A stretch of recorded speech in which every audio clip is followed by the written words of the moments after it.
Hola, No sé. Anabela. Le preguntamos a Anabela Franco. Bienvenida. Anabela Franco, o también con otros nombres se conocen sus exitosas publicaciones. Hola, ¿Cómo va, hola. Anabela? Bien, muy bien. Muchísimas gracias por la invitación. Sí, la verdad es que escribo para dos públicos diferentes. Uno es de narrativa femenina y el otro es literatura juvenil.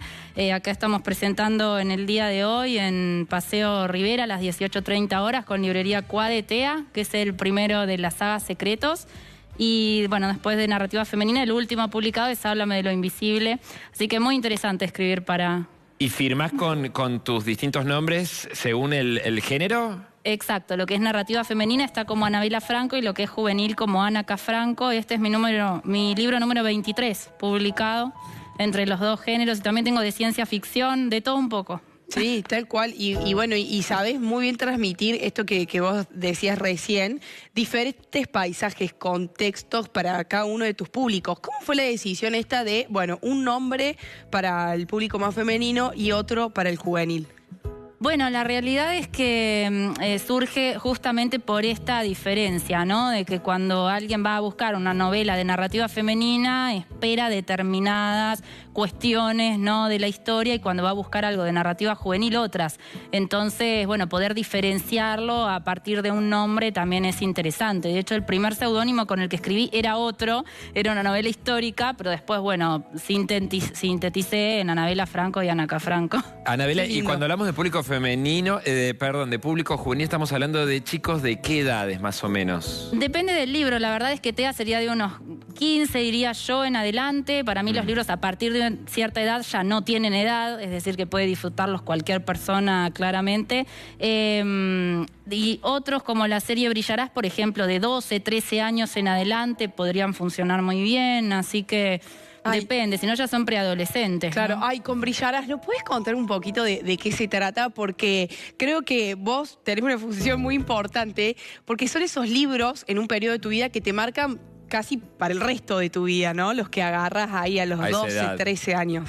Sí, muchos me dicen eso, que con Brillarás se sintieron identificados, ¿no? Porque además en mis historias yo trato de involucrar temas que tienen que ver y que nos pueden con la actualidad y que nos pueden pasar a todos, como por ejemplo en Brillarás está el tema del duelo, ¿no? Que Val, que es la protagonista, pierde a su hermana.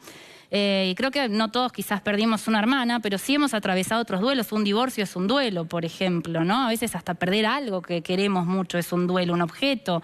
Entonces creo que duelos atravesamos todos.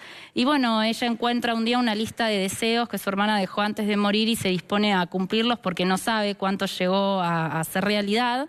Pero empieza a descubrirse a sí misma a partir del cumplimiento de esos deseos ajenos, comienza a descubrir cuáles son los propios. Y muchas personas me escriben diciéndome que eso les llegó del libro.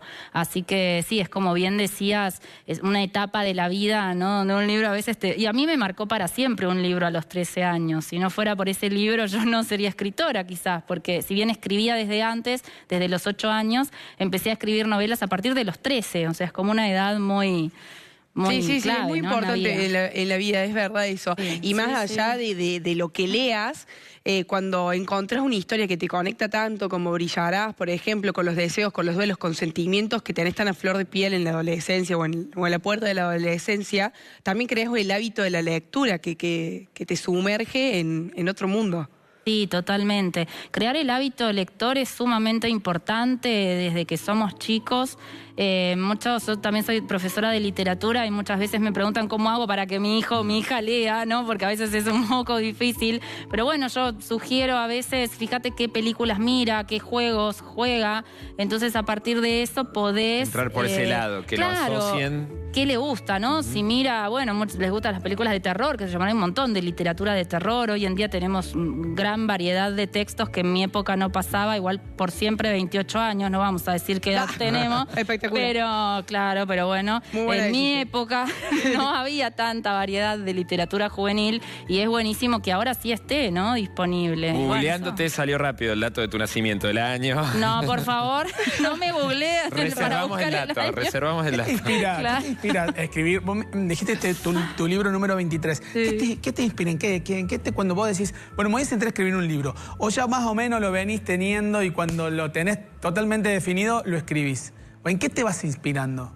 En la realidad, pero no es que todo lo que cuento pasó de verdad, está pero bien. sí me encanta hablar con la gente porque las personas son una fuente de información muy valiosa Sí. y las historias de vida, no es que yo relate exactamente la historia de vida de esa persona, pero Pero te sí en las inspiras en algo. historias... Sí, en las historias de vida hay mucha riqueza y de hecho cuando a mí me interesa trabajar un tema, además de leer material, hablo con alguien a quien le haya pasado, que haya vivido una circunstancia parecida. No sé, en Háblame de lo Invisible, por ejemplo, hay un inmigrante colombiano en los Estados Unidos, entonces pregunté a la gente cómo era el proceso migratorio, qué tuviste que hacer, qué formularios tuviste que llenar, ¿no? Entonces es toda una investigación que va más allá de lo meramente bibliográfico, sino de conectarse con el otro. Y eso Ay, es muy ¿y nos puedes importante. vender un poquito más de Háblame de lo Invisible? Ya hay un inmigrante colombiano y una historia de amor también. Sí, hay una historia de amor, pero creo que también hay mucho más en mis libros, no porque una historia de amor sea poca cosa hoy en día, es mucho realmente, pero bueno, en esta historia es amada por mí, parte de un duelo personal que cualquiera que lea la dedicatoria se dará cuenta de cuál es. No quiero llorar, porque, pero bueno, es realmente muy importante. Ay, la quiero leer, la dedicatoria. ¿Podemos? Sí, pueden, sí. ¿La lees vos acá en vivo? Claro, sí, sí. Ya, Y bueno, y A te ver. cuento de qué va, porque... Dale. Sí. la trama que nos sintetizaste maravillosamente recién de tu bestseller de la chica que tiene la pérdida de su hermana y que quiere cumplir sus deseos, ya fue fuerte, ya nos Sí. puso al borde del Sí. llanto. Ahora, Bueno, para Julieta Valentina, mi angelito, te amo, mamá. Muy Ajá. fuerte. Es muy fuerte. Sí, porque justamente Anya, que es la protagonista, es una mujer que pierde un embarazo después de muchos intentos de tratamientos de fertilización asistida, con lo cual vemos que son temas sumamente actuales, ¿no? Los que están en estas historias. Y bueno, y además pierde la capacidad de gestar un hijo biológico por la pérdida de su útero, valga la redundancia. Y su madre muere, su esposo la deja, ¿no? Entonces, bueno, una realidad que podría pasarnos a cualquiera, que podría pasarle a cualquier persona. Y bueno, ella le queda solo una herencia que es una cadena de pastelerías que quedan de su madre, que representan de algún modo la maternidad en sí misma, y ella quiere salvarlas a toda costa porque están llenas de deudas por hundirse, ¿no? Y en esto aparece Lorenzo Orren, que es este protagonista que viene de Colombia y que él también tiene a su hijo muy enfermo y necesita salvarlo con un tratamiento experimental que solo se hace en los Estados Unidos, que es donde vive Anya, y bueno, juntos entonces se unen en pos de su objetivo, ¿no? Ella rescatar estas pastelerías con toda esa representación que tienen para ella y él salvar la vida de su hijo. Entonces, a partir de esa premisa, ese es solo el comienzo de la historia. Hay 600 páginas para que descubran cómo sigue, pero empieza, es fuerte. Sí, sí, pero siento que mis libros los cerrás y te dejan con ilusión, con esperanza. Por ejemplo, en esta historia están los distintos caminos para la maternidad, como el de la adopción, por ejemplo.